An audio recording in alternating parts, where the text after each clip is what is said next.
बिस्मिल्लाहिर्रहमानिर्रहीम। अस्सलाम वालेकुम माय यूट्यूब फैमिली, कैसे हैं आप लोग? उम्मीद है खुश होंगे, खुश रहें, दूसरों को खुश रखने की कोशिश करें। और हम बनाएंगे माश की दाल, बहुत ज़्यादा टेस्टी बनेगी और आप लोग ज़रूर ट्राई कीजिएगा। तो चलिए स्टार्ट कर लेते हैं। बिस्मिल्लाहिर्रहमानिर्रहीम। यहाँ पे मैंने एक प्याज ली हुई है और 3 टमाटर लिए हैं। प्याज को हम कटिंग करके ब्राउन करेंगे और टमाटर का हम पेस्ट बना लेंगे। यहाँ पे आप लोग देख सकते हैं मैंने प्याज को कटिंग कर लिया था, मैंने इसको ब्राउन कर लिया है। यहाँ पे अच्छी तरह से हमारे प्याज ब्राउन हो चुके हैं। हम इसमें गर्म मसाला ऐड कर देते हैं। 1 टेबल स्पून ज़ीरा पाउडर, 1 बड़ी इलायची, 3-4 लौंग, 1 दालचीनी का पीस और 1 तेज़पात का पीस हमने इसके अंदर डाल दिया है। यहाँ पे मेरी प्याज बिल्कुल अच्छी सी ब्राउन हो चुकी है। मैंने इसके अंदर गरम मसाले ऐड कर दिए हैं। गरम मसाले को हम 2 मिनट के लिए फ्राई करेंगे ताकि इसमें बहुत ज़्यादा अच्छी सी खुशबू आ जाए और हमारे सालन में आ जाए। यहाँ पे मैं 2 टेबल स्पून लहसुन अदरक का पेस्ट शामिल कर रही हूँ, वो भी मैंने इसके अंदर डाल दिया है। लहसुन अदरक का पेस्ट शामिल करने के बाद भी हम 2 मिनट के लिए भुनाई करेंगे ताकि इसके अंदर से बहुत ज़्यादा अच्छी खुशबू आए, वो हमारे सालन में आ जाए। आप लोग देखा करें इसके अंदर से बहुत ज़्यादा अच्छी खुशबू आती है। यहाँ पे मैंने जो टमाटर लिए तो उसका पेस्ट बना लिया है, वो उसके अंदर डाल देते हैं। टमाटर का पेस्ट मैं इसलिए बनाती हूँ ताकि टमाटर जो है मुंह में ना आए।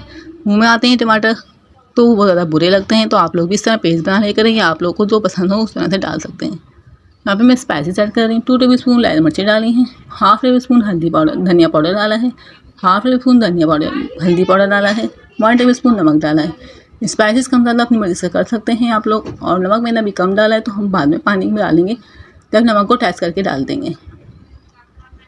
अभी मेरे देख सकते हैं मेरा मसाला भुन चुका है। हम इसके अंदर डाल देंगे हरी मिर्चें। 4-5 मैंने हरी मिर्चें ली हुई, उसको मैंने बीच में से कट कर दिया, वो उसके अंदर डाल दिया है। और हम इसके अंदर आधा गिलास पानी डाल देंगे ताकि हमारी हरी मिर्चें भी गल जाएँ और जो मसाला है इसमें वो भी बिल्कुल अच्छी तरह से गल जाए। यहाँ पे आप लोग देख सकते हैं मेरा मसाला जो बिल्कुल अच्छी तरह से गल चुका है। अब मैं इसके अंदर डाल दूँगी 2 गिलास पानी। जैसे हम चावलों का पानी बॉयल करते हैं, हम इसके अंदर पानी डाल देंगे और उसको बॉयल होने के लिए रख देंगे। यहाँ पे मैंने दाल जो 1 घंटा पहले भिगो के रख दी थी और अच्छी तरह से इसका पानी साफ़ कर लिया था। यहाँ पे मैं हरा धनिया पुदीना डाल रही हूँ थोड़ा सा। हमारा पानी बॉयल हो चुका है, हम इसके अंदर दाल डाल देंगे। इस टाइम पे हम पानी में नमक चख लेंगे ताकि जिस तरह हमारा नमक होगा हम उस तरह से रख देंगे। हल्का होगा तो नमक और डाल देंगे, इसलिए मैंने कम नमक डाला था। इस तरह से हम दाल को बॉयल होने देंगे।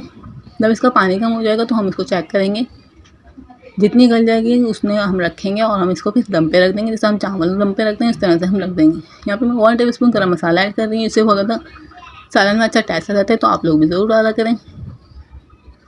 अब हम इसको दम पे रख देंगे तो फिर हम दम के बाद आप लोग को रेडी करके दिखा देती हूँ अपनी दाल। यहाँ पे देख सकते हैं मेरी दाल जो है बहुत ज़्यादा टेस्टी बन के रेडी हो चुकी है। तो आप लोग को मेरी वीडियो थोड़ी सी पसंद आए तो मेरे चैनल को काइंडली सब्सक्राइब कर लीजिएगा और बेल आइकन को प्रेस कर लीजिएगा, इससे मेरे आने वीडियो का नोटिफिकेशन आपको मिल जाएगा।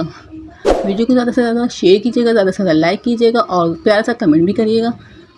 और मिलते हैं नेक्स्ट वीडियो में, तब तक के लिए अपना बहुत ज़्यादा ख्याल रखिएगा और दुआओं में याद रखिएगा। इस तरह की नई नई वीडियो के लिए हमारे चैनल को ज़रूर सब्सक्राइब कर लीजिएगा। अल्लाह हाफिज़।